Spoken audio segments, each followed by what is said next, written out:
سلوا التاريخ كم مجدا سطرنا على صفحاته وبه د کلمات علمی او تحقیقاتی ادارے مسئولینو د اطلاعات کلتور محترم رئیس صاحب راغلو شیوخ ملمنو قدرمنو محصلینو مسئولینو مجاهدینو السلام علیکم ورحمۃ اللہ وبرکاتہ.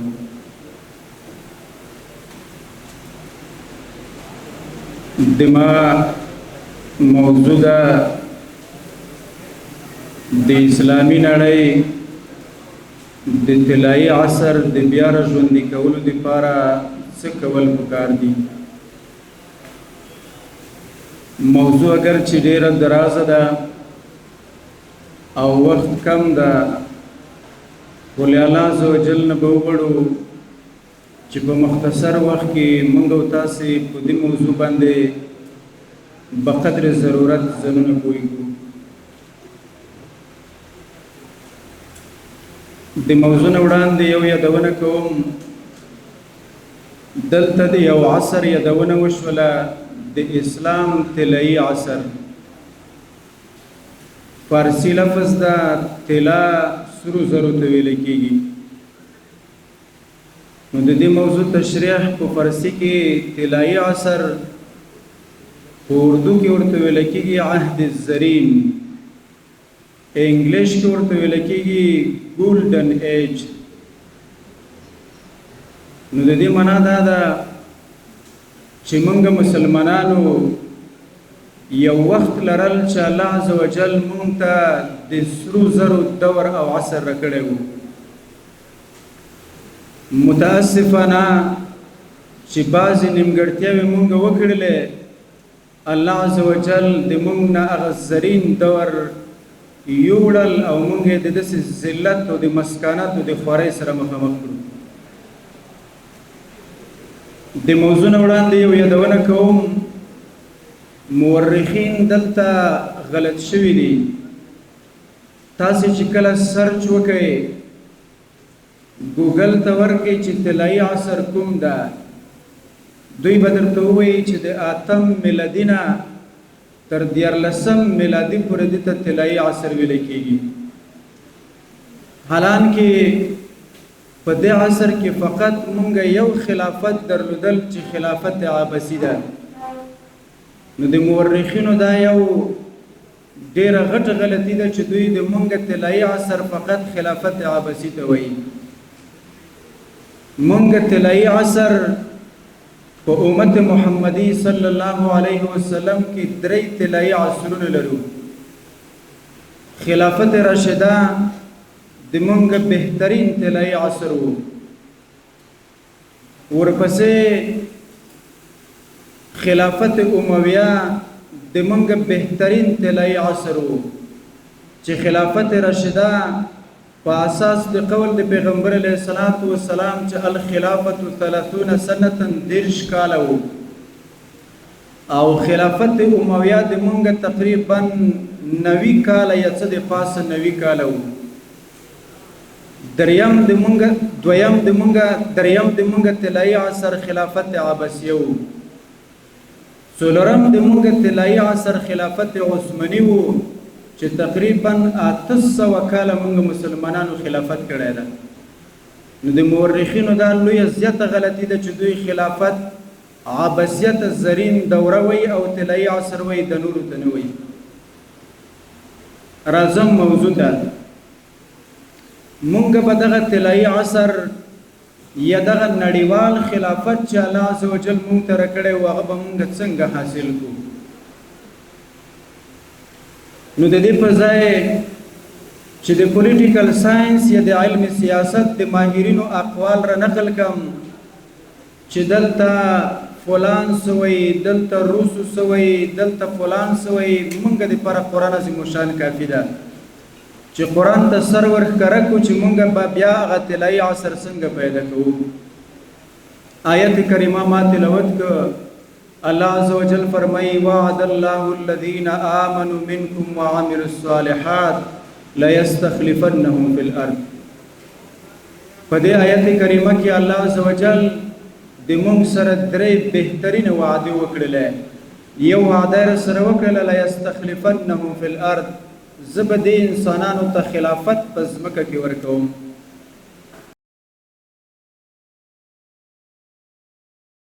سلوا التاريخ كم مجدا سطرنا على صفحاته وبه تغنى. او دویمه وعده دې موږ سره وکړله وليمكنن لهم دينهم الذي ارتضى لهم، هغه دین او نظام به ورکوم چې د دوی خوښ وي او الله هم ورته خوښ کړی وي. او دریمه وعده دې موږ سره وکړه وليبدلنهم من بعد خوفهم امنا، د دوی چې کوم موجوده ویره ده، دهشت ده، ډار ده، د به زه ورته په امنیت باندې بدلوم. دا درې وعدې چې د موږ سره الله وکړې، بس خو دې ته طلایي عصر ویل کېږي. تر دې نه بهترین او زرین عصر بیا په موږ چېرته راځي چې الله عزوجل موږ ته نړیوال خلافت هم راکړي. الله عزوجل موږ ته په درسته نړۍ باندې داسې قانون راکړي چې د الله هم خوښ وي او د موږ هم خوښ وي، او الله عزوجل د موږ مال او د موږ نفس هر څه د خطراتو نه محفوظ کړي. خو همدې ته زرین دور ویل کېږي. دغه زرین دور چې موږ لاسته راوړو، الله عزوجل دوه شرایط ورته وټاکل. یو ایمان وعد الله الذین آمنوا، او یو اعمال صالحه وعملوا الصالحات. نو که موږ ایمان ولرو، موږ اعمال صالحه ولرو، الله عزوجل به موږ ته بیرته هغه طلایي او زرین عصر رمات کوي. خو خبره دا ده چې ایمان څه ته ویل کېږي او اعمال صالحه څه ته وایي. قدرمنو حاضرینو، مونږ د ایمان او د اعمال صالحات ډیره مختصره ترجمه کوو چې په دې مختصره ترجمه باندې نه الله عزوجل خوشاله ده او نه دغه ترجمه صحیح ده. مونږ د ایمان یو مختصره ترجمه کوو چې یو سړی په زړه کې دا تصدیق وساتي چې بس الله یو دا او ملائکه حق دی او پیغمبران حق دی او آسماني کتابونه حق دي. شک نشته چې دلته ایمان ویل کېږي. خدا ډیره مختصره ترجمه ده. ایمان کله مونږ وسیع کو په اساس د حدیث د پیغمبر علیه الصلاۃ والسلام چې حضور پاک فرمایل الایمان بدع و سبعون شعبه. پیغمبر علیه السلام فرمایل چې ایمان څه د پاسه او یا شعبه ته ویل کېږي. نو لہذا د ایمان بلک مونږ آزاد ترجمه وکړو چې ایمان د اویا څه د پاسه او یا شعبونه عبارت ده.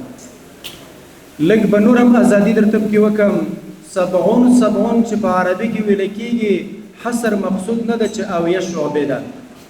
د الله عزوجل او د پیغمبر علیه الصلاۃ والسلام بلکې د کلام عربي د ګرامر یو اصول دی چې دوی سبعون وایي، مراد یې ترې کثرت وي. لکه موږ او تاسو یو ملګري ته وایو چې یاره ډېر بې وفا انسان یې، زر ورې کور ته درغللمه. نو د زر ورې نه مقصود د موږ او تاسو تحدید نه وي چې زر ورې موږ ورغلی یو، مقصود مو مبالغه وي چې ډېر زیات درغللمه.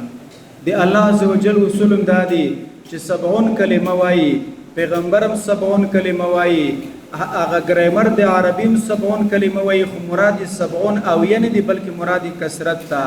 دلیل په دغه آیت ته پیغمبر علیه السلام ته الله فرمایي ان تستغفر لهم 70 مره فلن يغفر الله لهم. پیغمبر ته الله وایي چې د خدای پیغمبره کته د منافقینو ته اویا ځله استغفار ووړي، الله ورته استغفار نه کوي. اوس د اویا نه مراد دا نه ده چې که اویا ځله وغړي نه ورته کوي، که 15 یا 8 وسلې وغړي بیا ورته کوي. مطلب دا ده ان تستغفر لهم كثيرا، که ورته ډېر مغفرت وغړي هم الله عزوجل ورته مغفرت نه کوي. نو لہذا 70 نه مراد اویا نه دي بلکې ایمان ډېر شعبې لري. نو چې دومره فراخه معنا ده، زه به اوس بیا درته ووایم چې الله عزوجل د مونږ خلافت او د مونږ طلایي عصر په دې شرط پورې تړلی ده چې د مونږ باطینی ټول احوال به برابري. ایمان معنا د مونږ باطینی ټول احوال به برابري، چې په اندرون د هیواد کې د مونږ څومره حالات دي هغه به ټول برابر وي. بیا به الله مونږ ته نړیوال خلافت راکوي. هغه باطنی احوال سدي هغه د اعتقادیاتو نیولې په معاملاتو باندې ودروا په اخلاقیاتو باندې ودروا د مونږ ټول سیستم به برابرې به الله مونږ ته خلافت د دنیا راکوي خو په دې ټولو شعبو د ایمان کې یو شي ته به اشاره وکم چې الله عزوجل هم ورته اشاره کړې ده او ډېر اهم ده هغه دا ده چې د مونږ خپل منځي ماحول به د اتفاق او د اتحاد ولوي بیا به الله عزوجل مونږ ته نړیوال خلافت راکوي او د دې خبرې د ثبوت لپاره مونږ د بنی اسرائیل تاریخچه چې وګورو الله عزوجل دوی ته بهترین خلافتونه ورکړي وو سلیمان علیه السلام بهترین خلیفه په مخ د ځمکه باندې وو حتی کې علما کرام لیکي چې خلافت یو قسم نړیواله بڼه لرله خو د بنی اسرائیل نه الله عزوجل خلافت ولې واخیستل په سوره بنی اسرائیل په سر کې الله عزوجل فرمایي وكتبنا الى بني اسرائيل في الكتاب لتفسدن في الارض مرتين ولتعلن علوا كبيرا فاذا جاء وعد اولاهما بعثنا عليهم عبادا لنا اولي باس شديد فجاسوا خلال الديار وكان وعدا مفعولا چې الله عزوجل بني اسرائیل ته او نړیوال خلافت ورکړی وو د حضرت سلیمان علیه السلام په دوره کې بیا الله عزوجل دغه نړیوال خلافت د دوی نه ولې واخیستل نو ما درته ویل چې د دې دپاره هغه خپل منځي بې اتفاقي هغه ورته سبب شو لکه تاسو ګورئ تاریخ وګورئ الله عزوجل دوی ته چې کوم خلافت ورکړی و د سلیمان علیه السلام په شکل کې نو دوی باندې یو څو دورې راغلله کله چې مصر ته یوسف علیه السلام وغوښتل دوی تقریبا 2 نفره وو کم خلک وو بیا هلته 400 کاله تیر کړل نو تعداد یې اوچت شو 6 لکو ته او بیا چې کله موسی علیه السلام را مهاجر کړل د مصر نه بیرته خپل پلرني وطن ته چې هغه شام و فلسطین ده نو دلته بیا الله عزوجل ډېر زرین دورونه ورته ورکړل لکه یو دور که تاسو تاریخ وګورئ دور القضات ورته وایي د قاضیانو دوره وله خپل به یې قاضیان و خپلې به یې معاملې وې بل چاته پکې احتیاج نه و بیا بل دور الله ورته ورکړل دور الملوک د بادشاهانو دور ښایسته دوره په دوی باندې راغلله خو دغه دورې د څه دپاره د دوی نه الله عزوجل ولې واخیستلې نو وروستی یو دوره د دور الانقسام ورته وایي خپل مابین کې تقسیم شروع کړل چې سلیمان علیه السلام وفات شو نو د ده د زمن چې پاتې شو خپل منځ کې اختلاف سره وکړه په د خلافت باندې بس د دې اختلاف د وجې نه چې کله دوی تقسیم شول 2 خلافتونه اعلان کړل بیا په دې باندې بهرني تسلطونه راغلل نو بیا که تاسو تاریخ وګورئ 6 ځلې په د بني اسرائیلو باندې بهرنۍ حملې شوي دي ځکه د الله عزوجل وصول دا وله تفسدن فی الارض مرتين چې تاسو به د خلافت نشکري کوئ خپل مابین کې به اختلاف سره کوئ الله عزوجل به په تاسو باندې داسې بندگان هغه مسلط کوي چې تاسو ته به بد عذابونه درکوي نو بیا 6 حملې خارجي په باندې شوي دي او داسې تیت پره کړي دي که نه چې داسې مسکنت او ذلت په د بني اسرائیلو باندې راغی په هوټلونو کې به یې لیکلي وو وایي دې هوټل ته د یو سپی نه راځي یو د بني اسرائیل نه راځي او خدای پاک ورته په قرآن عظیم الشان کې اعلان وکړ ضربت علیهم الذلة والمسکنه په دوی باندې ذلت او مسکنت مسلط شوی ده د دې نړیوال خلافت نشکري وکړله خپل مابین کې اختلاف سره وکړل نو دینه معلومه شوله چې د خلافت د لاسته راوړلو دپاره یا د طلایي عصر یو سبب چې دا هغه ایمان ده چې ما یې درته عامه منع وکړله او بیا مې درته منحصر کړل بلکې انحصار نه ده خو درته ومې ویل چې ډېر اهم شی په ایمان کې اتفاق و اتحاد ده او قرآن عظیم الشان هم دغسې وایي ښه الله عزوجل فرمایي ولا تنازعوا فتفشلوا وتذهب ريحكم وایي تاسو خپل مابین کې اختلاف نزاع جګړې بې اتفاقي مه سره کوئ فتفشلوا تاسو به وایي ډېر بزدله شئ وتذهب ريحكم الله عزوجل چې کومه دبدبه او کوم رعب تاسو ته درکړی و هغه رعب به بیرته درنه واخلي هغه د مونږ څنګه رعب د پیغمبر علیه الصلاة والسلام وفرمیل نصرت بالرعب مسیرة شهر او کما قال پیغمبر وایي د ما دومره زیات رعب دی چې په یو میاشت مصفه باندې د دښمن نه لرې وم د ما نه هلته ډرېږي اوس دغه د مونږ دبدبه د طلایي عصر د په څه باندې د منځه ځي الله وایي ولا تنازعوا فتفشلوا وتذهب ريحكم خپل مابین کې اختلافات مه کوئ او خپل مابین کې تفریقه مه کوئ ډلهبندي مه کوئ که نه وي الله عزوجل به دغه روب د تاسې درنه واخلي او د دښمن په مقابل کې به بزدله شي خو ګورې قدرمنو سامعینو دلته دوه شیان دي، یو اختلاف نظر ده، یو تفریقه ده. موږ او تاسو د دې په مابین کې فرق نه کوو. اختلاف نظر یو شی ده او تفریقه بل څه ده. اختلاف د نظر جایز کار ده او تفریقه چې کومه ده په دې امت کې اچول حرام کار ده. اوس تر مابین څه فرقونه دي؟ نو اختلاف نظر او تفریقه دوه مهم فرقونه لري، توجه مو غواړم. یو فرق د تفریقې او د نظر دا ده، په نظر کې متقابل، په اختلاف د نظر کې متقابل احترام وي. دما او دتا اختلاف نظر ده، ته یو سوې زبل سویم، خو متقابل احترام شته. چې متقابل احترام وي دته اختلاف نظر وي. د څه مضموم څه بد عمل نه ده. د صحابه کرامو په مابین کې اختلاف نظر وو. د باندې پیغمبر علیه الصلاۃ والسلام چاته نکیر او وعید نه دی ورید کړی. زه یو مثال درکم. صحابه کرام د غزوه حنین نراغلل، د غزوه احزاب نراغلل. نو پیغمبر علیه الصلاۃ والسلام لزغر نو بسل جبرئیل امین ورته راغی، وای بنو قریظه ته لاړ شئ. بنو قریظه چې کومه ده وعده ماته کړې ده. نو پیغمبر علیه الصلاۃ والسلام خپل ملګرو ته وویل، صحابه کرامو ته خبره وکړله، وی لا یصلین احدکم العصر الا فی بنی قریظه. صحابه ته وویل چې تاسو بنی قریظه ته داسې په تلوار سره لاړ شئ چې تاسو کې د مازدیګر لمونځ څوک په لاره کې ونه کوي، په بنی قریظه کې د مازدیګر لمونځ ادا کوي. صحابه کرام په خپل مابین کې په لاره کې اختلاف نظر شو. چا ورته ویل چې مونږ لمونځونه کوو ځکه لمونځ څنګه قضا کوو، چا ورته ویل چې مونږ لمونځ نه کوو ځکه مونږ ته پیغمبر ویلي دی چې لمونځونه به بني قریظه کې کوئ. اختلاف نظر و، خو تفریقه نه وله، متقابل احترام و. جنګونه نه دي کړي، خپل مابین کې وهل ټکول نه دي کړي. نو چې اختلاف نظر و، پیغمبر علیه السلام ورغی، هیڅ چا باندې هم نکیر ونه که، نه هغه چا ته بد رد ویلی دي چې لمونځونه یې وکول، نه هغه څوک سپک کړي دي چې لمونځونه یې نه کول، ځکه دا اختلاف نظر د اختلاف نظر په صحابو کې مو. او دویم د اختلاف او د تفریقې فرق دا ده، په اختلاف کې هر څوک هغه د حق تلاش کوي چې زه حق ته رسېدلی وای، او په تفریقه کې د حق تلاش نشته، بلکې خواهش پرستی د هر څوک وایي چې د ما خبره منلې شوې وای. نو که چیرې تفریقه راشي، ما درته ویل بیا حرام کار ده. او که اختلاف نظر وي هغه په صحابو کې هم وو. لہذا اسلامی خلافت کې به اختلاف نظر وي د موږ او تاسو، خو د سره اختلاف د اختلاف سره خلافت د منځ نه ځي.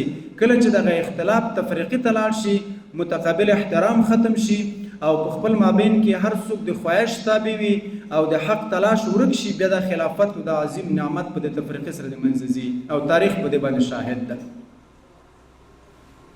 لدې وجه د امیر معاویه رضی الله تعالی عنه یو تاریخي جمله په تاریخ کې اوس هم ثبت شوې ده. حضرت معاویه رضی الله تعالی عنه هیڅ کله موقع نه ورکوله چې داخلي قوتونه د موږ منځ سره داخل شي او د موږ دغه وحدت او اتفاق په اختلاف او په اتفاقۍ باندې بدل کړي. لدې وجه نه د حضرت معاویه رضی الله تعالی عنه او د حضرت علی کرم الله وجهه په مابین کې به تاسو تاریخ کتلی وي، یو څه شخړې او جنګونه تیر شوي دي، یو څه اختلاف غوندې و، اختلاف نظر و، متقابل احترام و، هر څوک د حق په تلاش کې و، تفریقه نه وله. خو بیا هم یو عیسوي بادشاه امیر معاویه رضی الله تعالی عنه ته یو مکتوب راولیږل. په مکتوب کې ورته ویلی و چې زه خبر شوم چې د حضرت علی کرم الله وجهه سره د اختلاف ده، نو که څه کومک ته ضرورت وي چې زه در سره کومک وکړم. امیر معاویه رضی الله تعالی عنه ډېره عجیبه جمله ورته ویله. حضرت معاویه ورته وویل، وی والله لئن اتممت ما بلغني من عزمك، وی واوره ما د په خدای قسم وي چې کومه اراده دې کړې ده چې د ما سره په څنګ ودرېږې د حضرت علی کرم الله وجهه په خلاف باندې، که دغه اراده او دغه عزم دې پوره کړه، لأصالحن اخي، زه به د خپل ورور حضرت علی سره په همغه وخت کې صلح کوم، او ولا اكونن مقدمته الیک، کله چې تا ته کوم لښکر د حضرت علی درځي زه به یې په سر کې وم،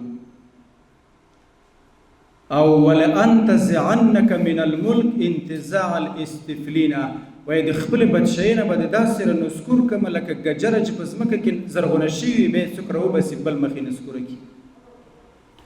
او ولا اجعلن القسطنطنیه حمامة سودا، وایي د تا پلازمینه او دارالحکومت چې قسطنطنیه ده وایي تکه توره به یې په جنګ درته بدله کړم چې پام دې نشي چې د مونږ منځ ته راشي د مونږ په مابین کې تفریقه واچوي. دا د مونږ دپاره بهترین اصول دي چې د مونږ خلافت د منځ ځي هغه په خارجي قوتونو مداخله باندې مونږ باید چاته د مداخلې هغه چانس ورنکړو، خپل منځي اتفاق و وحدت وساتو. مختصر وایم دا یو شی و چې د دین الله عزوجل تعبیر کړی و په وعد الله الذین آمنوا باندې. یو دویم شی هغه د نړیوال خلافت لپاره یا د طلایي عصر لپاره هغه وعملوا الصالحات، نیک اعمال دي. دلته مونږ بیا یو اشتباه شوي یو، مونږ وایو نیک اعمال لمونځ ده، روژه ده، حج ده، زکات ده، صدقه ده، نوافل دي. بېشکه چې دغه نیک اعمال دي، خو البته دلته به لږ توسعه پکې وکړو. تاسې الحمدلله علما کرام یې وعملوا الصالحات عمل په معنا د مؤثر سره.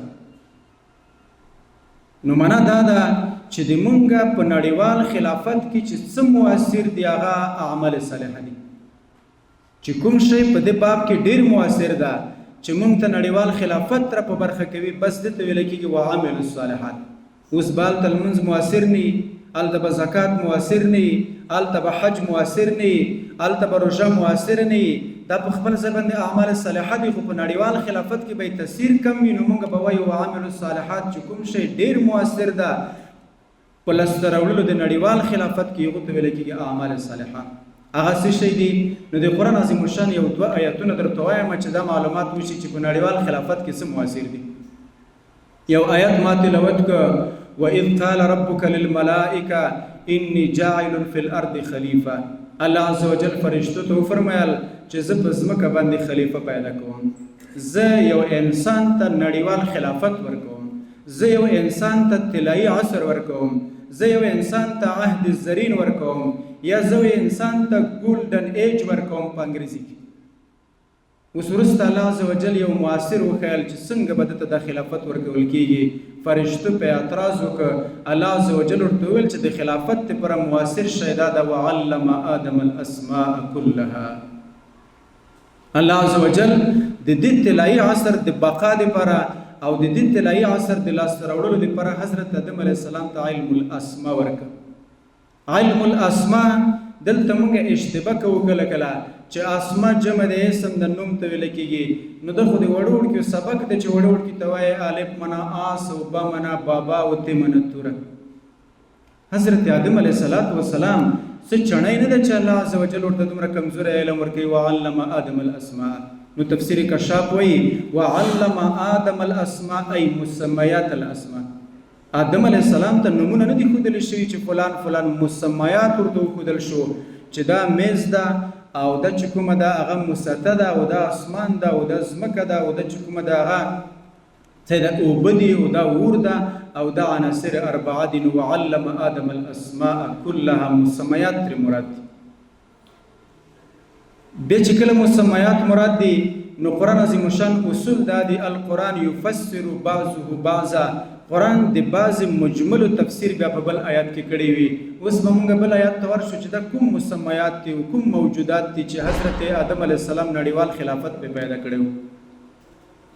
نو سوره رحمان کې الله وایي الرحمن علم القرآن خلق الانسان علمه البیان. هلته بیا الله عزوجل د انسان د تخلیق خبره وکړه لکه په سوره بقره کې، او بیا ویل علمه البیان، موږ بیان ورزده کړی و.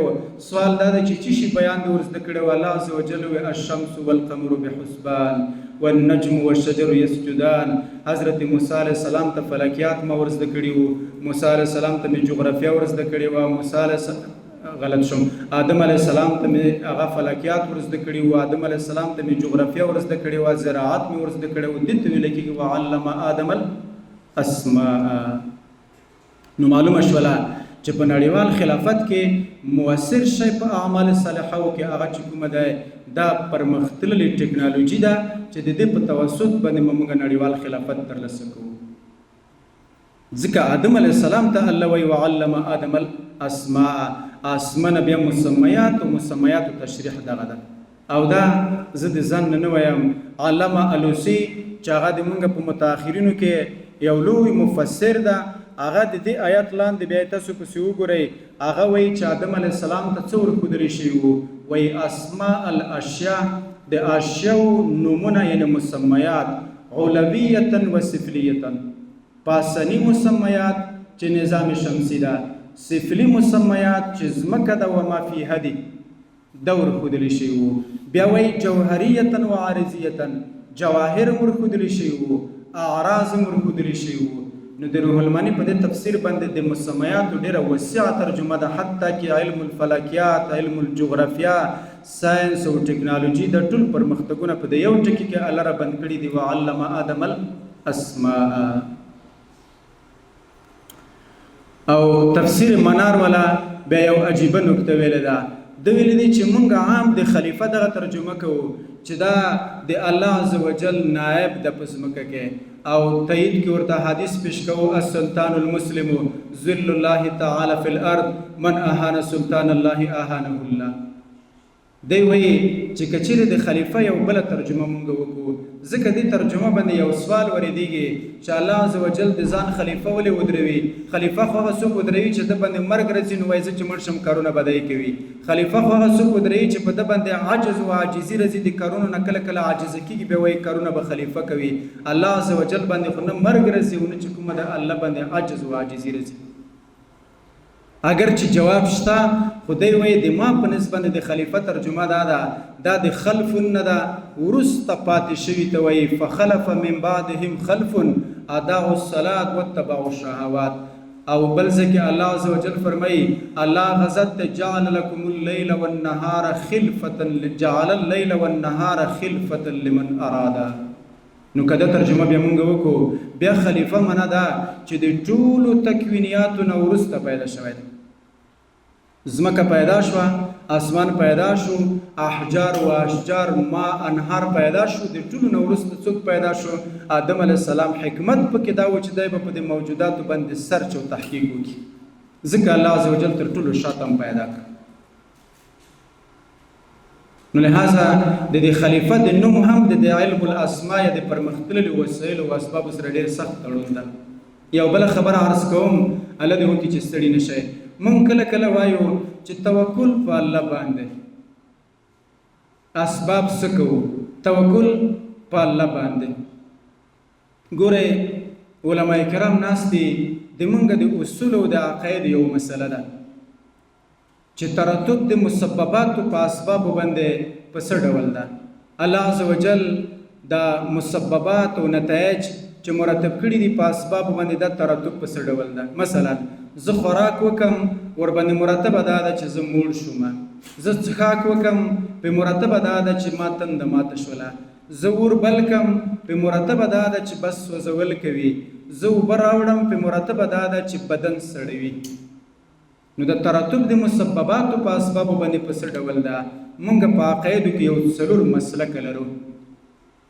په دې څلور کې مختصر درته وایم، د مونږ د شیخ اشعری رحمت الله علیه مسلک دا ده چې دا د خدای په عادت ده، بس د نتیجه چې مرتب کوي په د اسبابو باندې، په اسبابو کې هیڅ تاثیر نشته. دا څوک کوي؟ الله.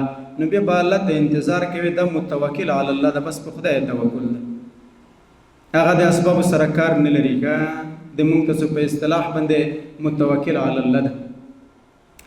فلسفه د یونان او د مونږه عقل پرست چې معتزله ورته وایي، هغه بیا وایي چې ترتب د دې مسبباتو په اسبابو باندې معتزله وایي به طریق تولید ده، چې اسباب د تیار کړل جبرن او قهرن به د اور نه حرارت څرګندېږي.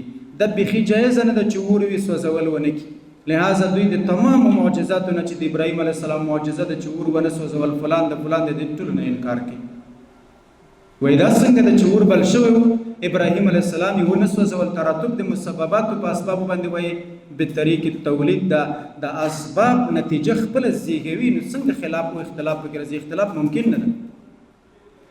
او حکما د یونان هم دې ته ورته نظریه لري، وایي ترتب د مسبباتو په اسبابو باندې به طریق الاعداد ده، چې د دوی کوم عقل فعال ده وایي هغه یې په مرتب کوي. بهرحال څلورم مسلک درته وایم د مونږ د امام رضی رحمت الله علیه چې د مونږ په متأخرینو کې لوی محقق ده او د امام شافعي رحمت الله علیه د مسلک سړی ده. هغه وایي چې ترتب د مسبباتو په اسبابو باندې بطریق الوجوب من الله اختیارا. الله عز وجل په د اسبابو کې تاثیر اچولی ده او څنګه تاثیر دی وجوبا ده خامخه چې اور بلکې سوځوي دی خو صرف دومره ده چې چا پکې اچولی دی وایي الله په خپل اراده و اختیار سره که کله د الله اراده و اختیار وشو بیا یې ترې منفي کوي هم خو دا وایي ډېره شاذه و نادره وي دا کیسه. نو لهذا مسلم ثبوت د عقایدو کتاب د اصولو کتاب د هغه وایي وهو الاشبه بالحق په د څلورو مذهبونو کې د امام رازي مذهب ډېر حق ده. نو چې کیسه داسې ده توکل څه شی شو؟ توکل ته لاره پاتې نه شوه. توکل دا نه ده چې اسبابو نه بس ځان کټ کړه، دا توکل ده. توکل دا ده اسباب به تیاروي، په دې اسبابو کې الله عز وجل وجوبا تاثیر اچولی ده، خامخا نتیجه به مرتبه کیږي. مزایل چې څوک شاټ کي په دې باندې طبیعي مرتبه کیږي. دا توکل به نه کوي چې مزایل د ماته شاټ شي. الله عز وجل چې کومه د مهربان ذات ته اسباب به تیاروي، د اسبابو نه وروسته به په دې اسبابو باندې د خدای حکم نه کوي چې دا خدای د وایي به چې د اسبابو نه فوق یو بل قوت هم شته، هغه کولی شي چې دا اسبابو باندې نتیجه مرتبه نه کړي، خو هغه دا کار کوي نه کوي. په تاریخ کې ډېر شاس کړی دی چې نتیجه یې په مرتبه کړې نه ده، دایما دا کار کوي وجوبا چې په مرتبه وي. الله دې وکړي چې پوه شئ. نو خبره دا ده چې دا د توکل بنا داسې فضول خبره ده چې موږ اسباب نه تیاروو، موږ توکل کوو. پیغمبر علیه الصلاة والسلام ته یو کوچی راغی، نبی علیه السلام ته وویل چې د خدای پیغمبره اوښه راسره ده، هغه وتړمه بیا ستړي مشي ته درشم او که دغسې در منډه کړم، په خدای توکل وکړم چې اوښه څنګه شو هغه دې شي. پیغمبر علیه السلام ورته وویل اعقلها وتوکل علی الله، وایي تړه اسباب اختیار کړه بیا نتیجه خدای ته وسپاره چې هر څه پکې. نو اسباب به تیارو د پرمختللي خلافت دپاره او د نړیوال طلایي عصر دپاره د اسبابو نه بغیر نه کېږي. پرمختللي ټکنالوژي او ساینس ته به توجه کوو. الله عز وجل به د دې په توسط باندې موږ ته نړیوال خلافت انشاءالله العزیز راکوي. آخري خبره کومه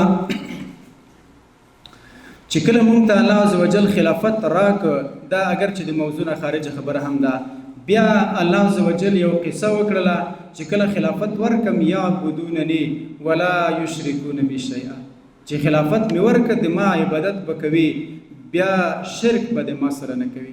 اوس سوال دا ده چې خو دا خلافت چې الله ورکړی و خو مغه خلکو که نه وعد الله الذین آمنو چې مؤمنان و مشرکان نه وو او نیک اعمال کول بد اعمال نه کول، بیا وروسته بیا الله څنګه وایي یعبدوننی ولا یشرکون بی شیئا؟ خو دا خو بدل خلک نه دي، خو مغه د ایمان والا خلک. نو د مونږه د سیاست ولوي چې شرک دوه قسمه ده، یو انفرادي ده یو اجتماعي شرک ده. مخکې چې الله عز وجل ویل وعد الله الذین آمنو، هغه انفرادي ایمان په مقابل د انفرادي شرک کې. دلته چې الله وایي د ما عبادت به کوي شرک به نه کوي، دا اجتماعي او نړیوال یا بین المللي شرک ده. هغه بیا دا ده چې کله کله مونږه الله عز وجل خلافت راکړي خو د غلطو روابطو د وجې نه د مونږه خلافت بیا بیرته د منځه ځي، بیا بقا نه پیدا کوي.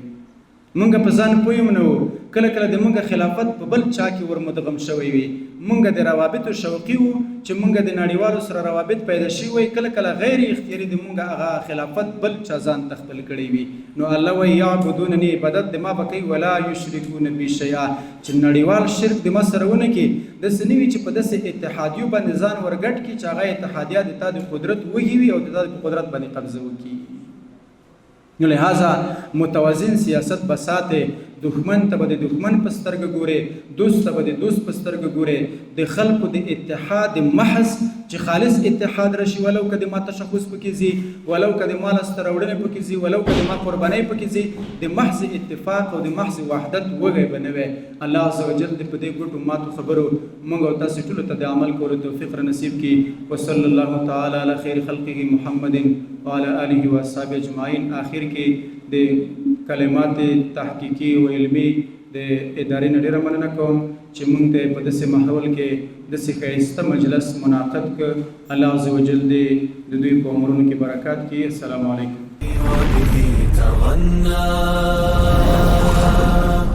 تهاب الأسد وطأتنا لأننا